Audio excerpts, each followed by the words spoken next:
Question number 28, define mutual inductance between a pair of coils, drive an expression. ये part बाद में देखेंगे।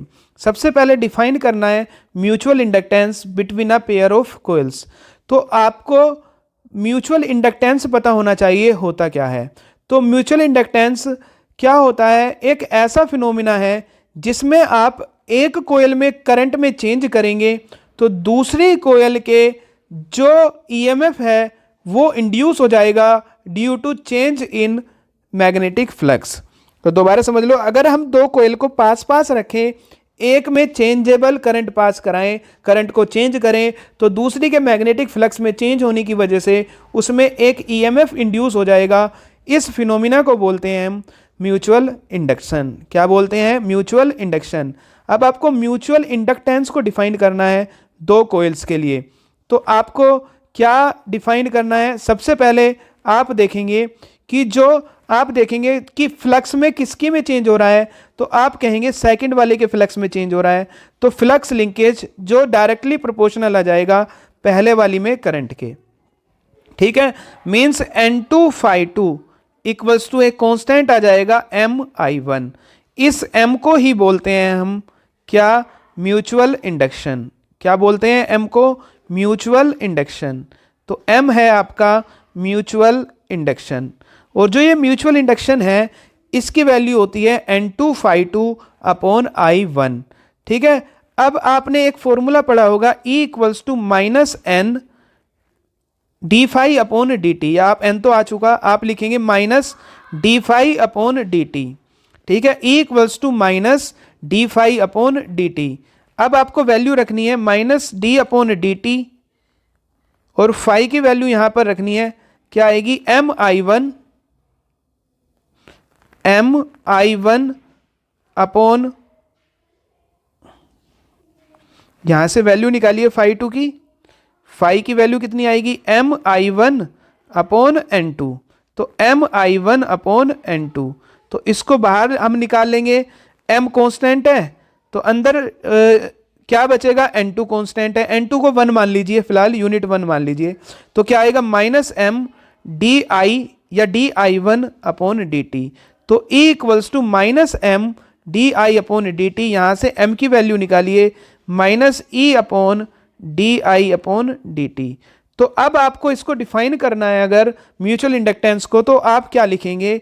If E equals to, या आप लिखेंगे करंट जो चेंज हो रही है D I upon D T, उसकी वैल्यू 1 एम्पियर पर सेकेंड हो, तो जो M होगा वो किसके इक्वल होगा? ईएमएफ इंड्यूस के। तो यहीं से इसकी डेफिनेशन आप बना सकते हैं। दूसरा बोला है कि drive an expression for the mutual inductance of two long coaxial solenoid of the same length wound one over the other.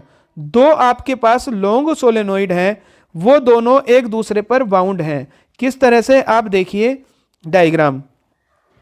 I1 current pass हुई फर्स्ट में, यानी कि फर्स्ट के करंट में हम चेंज कराएंगे। ये पहली आपके पास सोलेनोइड है, ठीक है, इसमें करंट जा रही है I1। तो दूसरी जो कोयल इसी के साथ अटैच होगी उसके क्या होगा? उसके फ्लक्स में चेंज होगा। इस तरह से आप देखेंगे जो दूसरी कोयल है इसके फ्लक्स में क्या होगा? चेंज होगा। ये भी आपका सोलेनोइड है।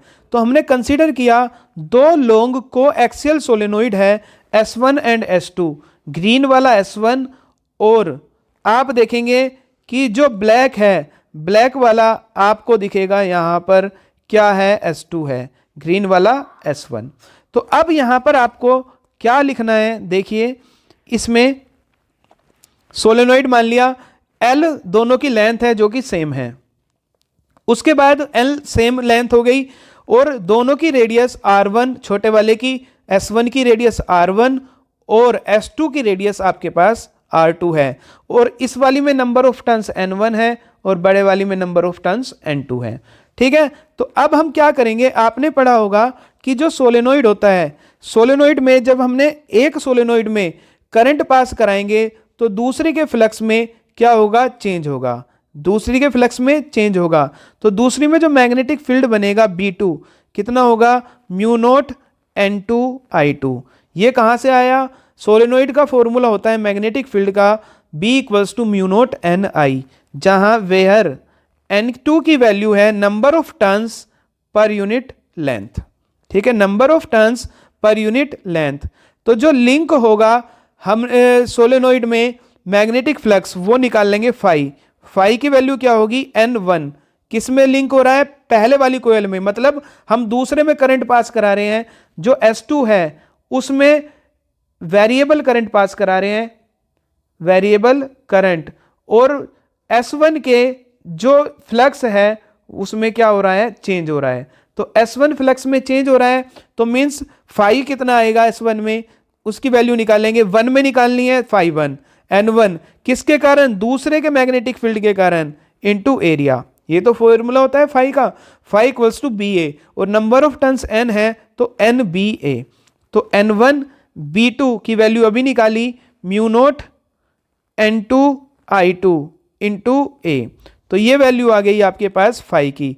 अब म्यूचुअल इंडक्टेंस का फॉर्मूला होता है M equals to phi 1 upon I2। ठीक है, इक्वल्स टू फाई 1 कितना है, म्यू नोट N2 N1 ए I2 अपॉन I2, I2 से I2 कैंसिल, तो इसकी वैल्यू आ गई mu naught N1 N2 into ए। तो ये किसका फॉर्मूला आ गया, म्यूचुअल इंडक्टेंस का। क्या, M equals to mu naught N1, अगर इसको आप लिखोगे N2 को नंबर ऑफ टर्न्स पर यूनिट लेंथ, और एरिया को आप क्या लिख सकते हो, पाई आर स्क्वायर। कौन से वाली का, दूसरी का, तो दूसरी में इस तरह से आ जाएगा। आपके पास दो लॉन्ग सोलेनोइड के कारण जो म्यूचुअल इंडक्टेंस है mu naught N1 N2 pi R square upon L, आप इसको ए भी लिख सकते हैं।